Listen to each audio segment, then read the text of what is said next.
All right, good morning. We're going to see if we can post this on YouTube. And this will be our first lecture attempt with the online schooling. And it's going to be short and sweet. Try to keep it as short as possible. It's chapter 26, talking about the Cold War. All right, so here we go. The World War II had ended. Everything was a mess. And Europe was divided between the communist world, which was headed by the Soviet Union, and the democratic capitalist world, which was headed by the United States. The line separating the two was known as the Iron Curtain. It's going to be like that for 45 years or thereabouts, okay, for the Cold War. So we're going to look at the early part of the Cold War. Well, like we mentioned in class, President Truman was in charge of the country, and so his job was to defend democracy, so he came up with the Truman Doctrine, which was basically to prevent the spread of communism, contain communism as much as possible.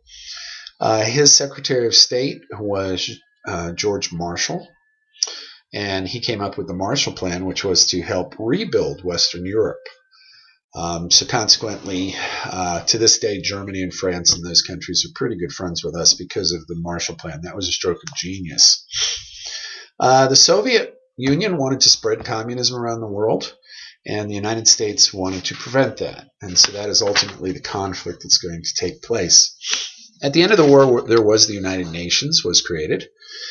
And the role of the United Nations was to keep the peace and to give a format or an area or a place, I should say, where people and nations could come together to talk out their differences and to supply help for other countries. And there was a Security Council that had 5 permanent members: the Soviet Union, the United States, China, France, and Great Britain. So let's move on and look at some of the characteristics of the Cold War were, of course, the arms race, the space race, and the nuclear arms race as well. All during that early years, first 15 years or so of the Cold War, both the Soviet Union and the United States increased their arsenals, perfected the atom bomb, and later the thermonuclear bomb, which when I was a kid was called the hydrogen bomb. And it accelerated technology as a result, a lot of which we use today. And so it was a dangerous world, especially after the Russians launched Sputnik in 1957, which showed that they could put a satellite in space, which meant they could put a nuclear warhead on a rocket that could reach us. And the rockets, by the way, that were designed to travel through space and hit targets at great distances were called ICBMs, intercontinental ballistic missiles. All right, now look at the Cold War in Europe. First one to look at here in the book on page 691 is Greece.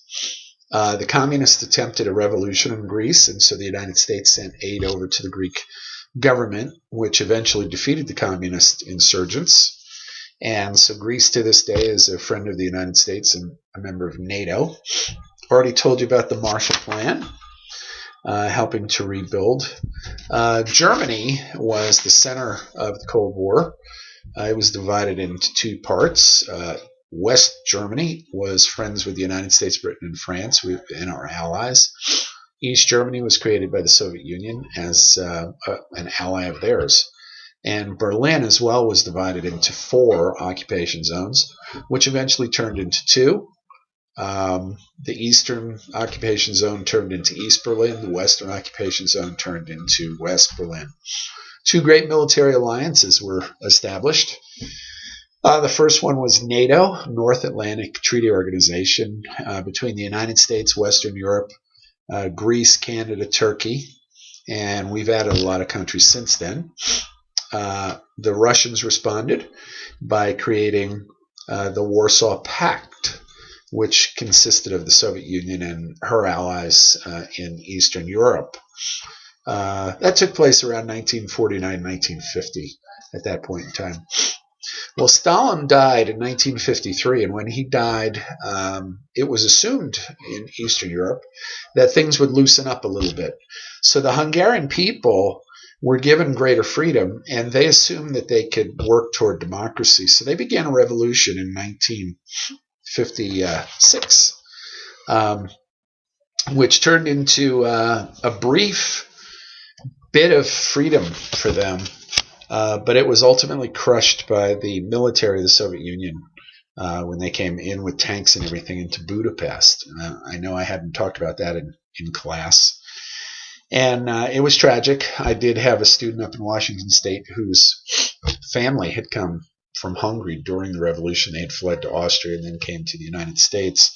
Sad incident, but the United States could not get involved without potentially starting a world war. Of course, we talked about the 1948 Berlin airlift, where Stalin had attempted to cut off West Berlin, but did not succeed because of our planes flying back and forth. Page 694 talks about the U-2 incident. The United States had a spy plane, still does, really strange-looking plane that could fly really, really, really high. And we used to fly over the Soviet Union and take pictures, and we didn't think that the Russians could reach us. But one day, all of a sudden, while this guy Gary Powers was flying his plane, a missile came up and shot him down. He survived, he bailed out, but he was held prisoner. And the Soviet Union really embarrassed us. They did eventually release him, but they totally humiliated the United States with the U-2 incident. So that was a victory for the Soviets. And again, it was just showed the tension.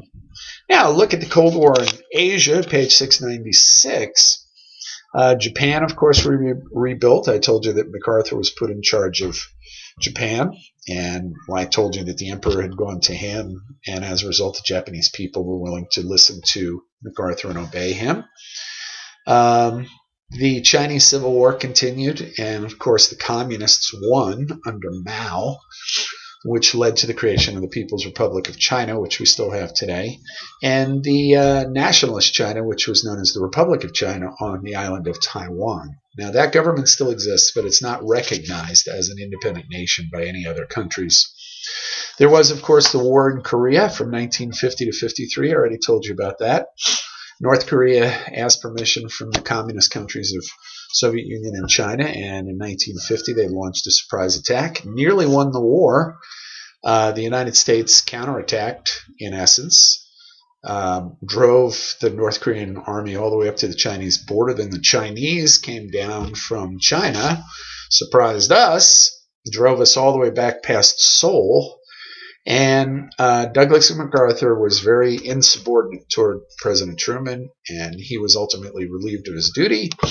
A man by the name of Matthew Ridgway was given the command, and basically the lines just froze where they were for the next 2 years. There were peace talks at a place called Panmunjom, and finally in 1953 Joseph Stalin died, and China and the Soviet Union put pressure on Kim Il-sung, the dictator of North Korea, to sign an armistice, which he did on July 27, 1953. The United States established a alliance of Southeast Asian treaty organization called SEATO, and it consisted of United States, England, France, Australia, New Zealand, Pakistan, the Philippines, and Thailand to kind of keep an eye on communist China so they wouldn't expand.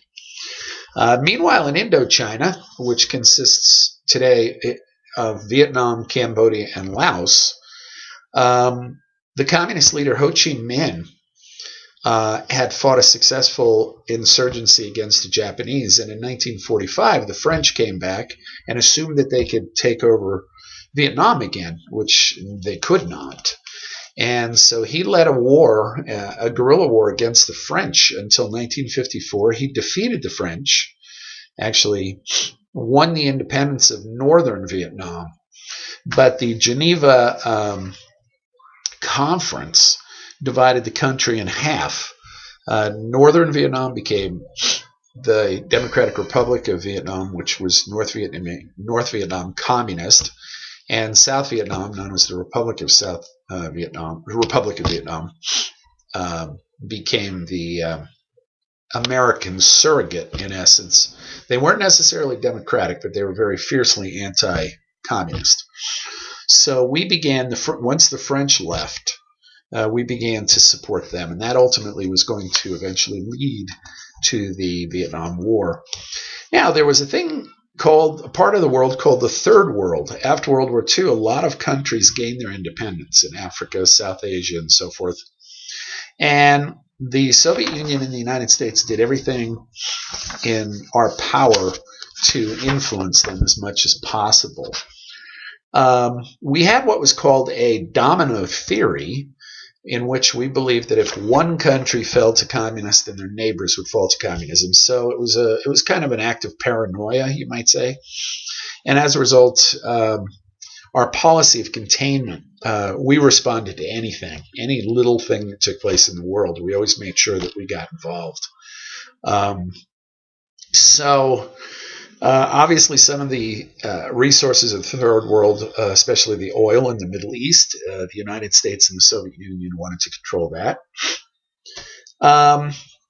All right, Israel, 1948. I've already told you a little about this. In 1948, Israel became an independent nation. There was supposed to be a Palestinian state, but that never took place. The Arab nations attacked Israel and fought a war and were defeated. So Israel maintained its independence. Then a few years later, a few years later, about 1956, the president of Egypt, Gamal Nasser, seized control of the Suez Canal, and it was the Suez Canal crisis in which France, Britain, and Israel attacked Egypt. Well, the United States didn't want a world war there because the Russians supported Egypt and the Western powers supported Israel. So as a result, the U.S. was a broker for peace, and ultimately the Egyptians got to keep the Suez Canal. And as a result of that, that war ended. President Eisenhower was elected in 1952, took office in 1953, served until 1961. He was the president when I was born. And he came up with what was known as the Eisenhower Doctrine, which meant that he was going to support any Middle Eastern countries that were threatened by communism. So the Eisenhower Doctrine is only in the Middle East, countries threatened by communism. Meanwhile, closer to home in Latin America, in the Caribbean, Guatemala, as we've talked about in class, a man by the name of Guzman took power, and he was pro-communist. And the CIA in 1954, they secretly overthrew his government. So President Guzman, Jacobo Arbenz Guzman, was overthrown by the CIA. Meanwhile, in Cuba, 1959, Fidel Castro took over and chased the dictator Juan Batista out of Cuba. Needless to say, he declared for communism. We didn't like it because Cuba is really close to the United States. And a lot of Cubans came to the United States and fled Cuba. They were exiles. And Castro seized a lot of American companies that were in Cuba and nationalized them for Cuba. The CIA attempted to overthrow Castro in what was called the Bay of Pigs. They invaded, the Cuban exiles invaded Cuba, but Castro knew they were coming because of spies. And as a result, it was a complete embarrassment to President Kennedy. But fortunately, he was man enough to accept responsibility for that. So in summary, the first 15 years of the Cold War saw the development of tremendous technology, deadly weapons, nuclear weapons, jets, long-range bombers, intercontinental ballistic missiles. It saw the Iron Curtain descend across Europe, and it also saw the development of problems in the Third World, where the United States and the Soviet Union assumed that they could use the Third World nations as pawns, including places like Vietnam. So that, ladies and gentlemen, is basically a summary of Chapter 26. I miss seeing you guys, and I hope you enjoy the video and learn something from it. Please read your lessons and do all of the homework that's on there, because that is the way I take attendance, is to see how you complete things. Okay, thanks and goodbye.